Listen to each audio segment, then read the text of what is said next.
अब कुछ समय बाद परीक्षित का जन्म हुआ। भगवान भी आए, परीक्षित के सर पे हाथ धरा, प्रभु अपने परधाम को चले गए। पांडव भी परीक्षित को राजगद्दी पर बिठा करके और क्रमशः बारी बारी से अपने देह का परित्याग करते गए, हिमालय की ओर जाकर के शरीर छोड़ दिया। परीक्षित बड़े सुचारू रूप से राज सत्ता को संभाल रहे थे, पर कली का प्रवेश हो चुका था। कथा कहती है बंधुओं, आज परीक्षित जी ने एक अद्भुत दृश्य देखा। बीच मार्ग पर एक गाय जो थर-थर कांप रही है, रो रही है, और उसका बछड़ा जिसके 3 पैर कटे हैं, एक दुष्ट व्यक्ति कोड़े से पीट रहा है। परीक्षित ने कहा, मेरे राज्य में ऐसा निष्कृष्ट कार्य कौन हो? तब उस गाय ने कहा, मैं पृथ्वी हूं और ये बछड़ा धर्म है। जब से कन्हैया गए हैं ना, तब से हमारी यही हालत है। सतयुग में धर्म के 4 चरण थे, सत्य, दान, दया, तप। कलयुग आते आते 3 चरण चले गए, एक ही बचा, सत्य। भैया, या पीछे कौन मार रहा है कोड़ा लेकर, डंडा लेकर? बोले यही तो कलयुग है। परीक्षित ने कहा, दुष्ट, तेरी हिम्मत कैसे मेरे राज्य में आने की, निकल जा यहां से। तो कलयुग ने कहा, मुझे स्थान भी भगवान ने दिया है, इसलिए मुझे भी कोई स्थान दीजिए। बोले तुम में खूबी क्या है और अवगुण क्या है?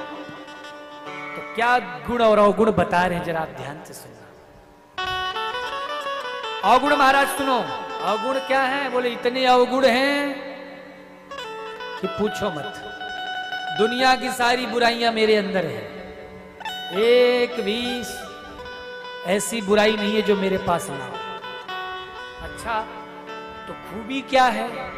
बोले खूबी कुछ नहीं। तो बोले एक ही खूबी मिलेगी, क्या? बोले जो फल सतयुग में सैकड़ों वर्ष की तपस्या से प्राप्त होगा, वही फल कलयुग में 3 घंटे के भजन से मिल जाएगा। तो बोलो कौन सा युग ज्यादा बढ़िया, सतयुग की कलयुग? जोर से बोलो, सतयुग है? कलयुग बढ़िया है? तो 4 स्थान देते हैं परीक्षित जी, जरा ध्यान से सुनो कौन कौन सा स्थान है। द्यूतम पानम स्त्रियः सूना यत्रा धर्म चतुर्विधा। जुआ में कलयुग का वास होगा। जो हिंसा करते हैं, पर स्त्री पर कुदृष्टि डालते हैं, जो महाराज व्यभिचार करते हैं, ऐसे इन स्थानों पर कलीवास करता है। शराब पीने वालों के यहाँ कलीवास करता है। बोले 4 स्थान, चारों के चारों बेकार, एक बढ़िया स्थान भी दो, खूबी भी तो है ना एक। तो बोले जाओ, आज से धन में, स्वर्ण में तुम्हारा स्थान। तो इसका अर्थ ये नहीं कि लक्ष्मी में कलयुग रहता है। इसका मतलब है जो धर्म से कमाया धन है उसमें भगवान है, और जो अधर्म से कमाया धन है उसमें कली का वास रहता है। अब भैया ऐसी परिस्थिति बनी कि कलयुग परीक्षित के सोने के मुकुट में जाके बैठे।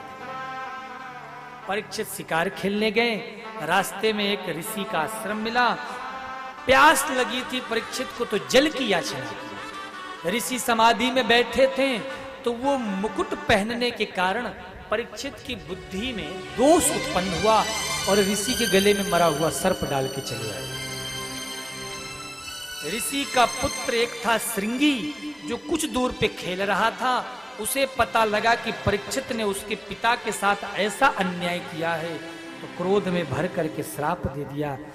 ए परीक्षित, राजा होने का अभिमान है ना, इसीलिए इसी सर्प का अग्रज तक्षक नाम का सर्प आएगा आज से ठीक 7 दिन बाद, और 7वें दिन तुम्हें डस लेगा, तुम्हारी अकाल मृत्यु हो जाएगी। परीक्षित ने मुकुट उतारा,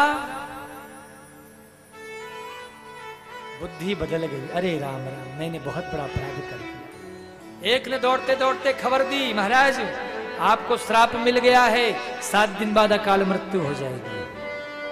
परीक्षित नाचने लगे। अरे संतों का अपमान करने वाला 7 दिन क्या 7 मिनट के लिए भी जीने का अधिकार नहीं रखता है। मुझे तो 7 दिन महात्मा ने दिए। पुत्र जन्मेजय को राजगद्दी पर बिठाया और वहां से चलते चलते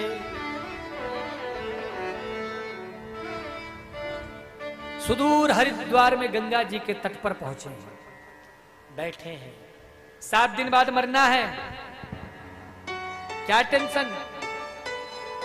इतने में बड़े बड़े संत आए, अंगिरा, कश्यप, वामदेव, अत्रि, च्यवन, वशिष्ठ, गौतम, देवरात।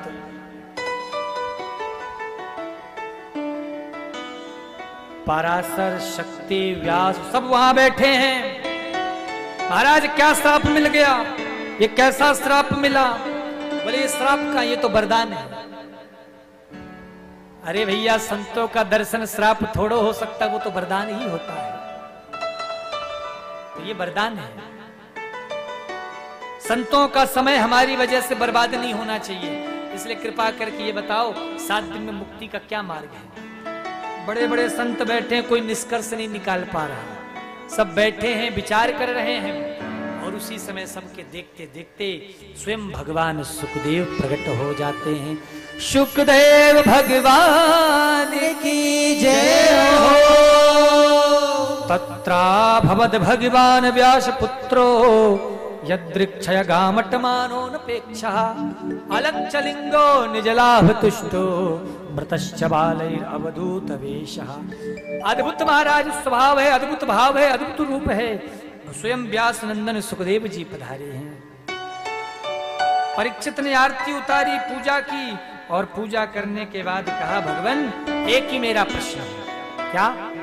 अतः पृच्छामि संशुद्धिं योगिनां परमं गुरुं पुरुषस्येह यत् कार्य म्रियमाणस्य सर्वथा।